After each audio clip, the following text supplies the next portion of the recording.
நம்முடன் இணைப்பில் விவசாயி சுந்தரபாண்டியன் இருக்கிறார். அவரிடம் பேசலாம்.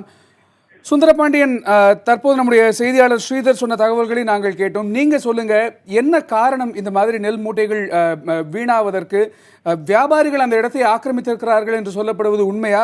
நீங்கள் சொல்லுங்கள். ஆமாம் சார், அது உண்மைதான் சார். நேற்று இரவு ஒரு 7 மணிக்கு நான் ஒரு 90 மூட்டை நெல் எடுத்து வந்தேன் சார் கமிட்டிக்கு.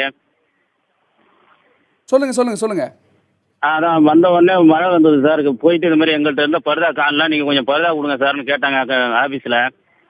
அவங்க உடனே என்ன செஞ்சுட்டாங்க, நீங்கள் போய் ஒரு ரெவன்யூ ஸ்டாம்ப் 1 ரூபா ஸ்டாம்பும் ஒரு ஒயிட் பேப்பரும் வாங்கிட்டு வந்தால் தான் கொடுப்பேன் அப்படின்னு சொல்லிட்டாங்க சார். அதுக்கப்புறம் அந்த மழையில் ஓடியே வாங்கிட்டு வந்து எழுதி கொடுத்த பிறகு கொடுத்தாங்க சார். கீழே அந்த பரதாவை போடுறதுக்கு எங்கள் பரதாலாம் நீங்கள் கீழே போடக்கூடாது, மேலே போட்டு தான் போடணும், உங்கள் நெல்லை நனைகிறதுக்கு நாங்கள் பொறுப்பு கிடையாது அப்படிங்கிறாங்க சார். எங்களுக்கு குடோனாவது கொஞ்சம் கொடுங்க, மழையில் நாங்கள் பல கஷ்டப்பட்டு எடுத்துகிட்டு வரோம், கொல்லியில் எங்களுக்கு மழை பெஞ்சு நெல் வீணாக போகுது, நீங்களும் இப்படி செய்கிறீங்களேங்கிறதுக்கு அதுக்கெல்லாம் நாங்கள் பொறுப்பாக முடியாது, உங்கள் நெல் நனைகிறதுக்கெல்லாம் ரொம்ப கேவலமாக பேசுகிறாங்க சார்.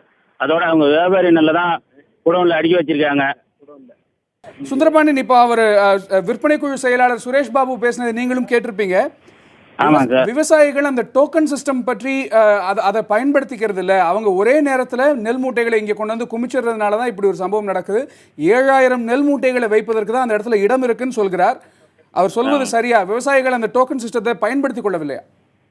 பயன்படுத்துகிறாங்க சார். நானே வந்து 26/7/2016 டோக்கன் முன்பதிவு பண்ணுங்க சார். சொல்லுங்க சொல்லுங்க சொல்லுங்க.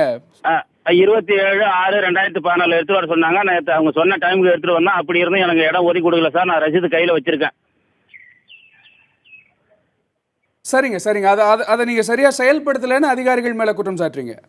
ஆமாங்க, அவங்க சொன்ன டைமுக்கு அவங்க சொன்ன தேதி ரெசிப்ட் கொடுத்துருக்காங்க. அதை நான் எடுத்துட்டு வந்து காட்டுறேன். அதுக்கெல்லாம் அவங்க வந்து ஒரு மரியாதை கொடுக்கலீங்க, அதுக்கு ரெஸ்பான்ஸே பண்ணல. நீங்கள் எங்கேயா இறக்கி வச்சிருப்பாங்க, அந்த சீட்லாம் தேவையில்லை அப்படிங்கிறாங்க.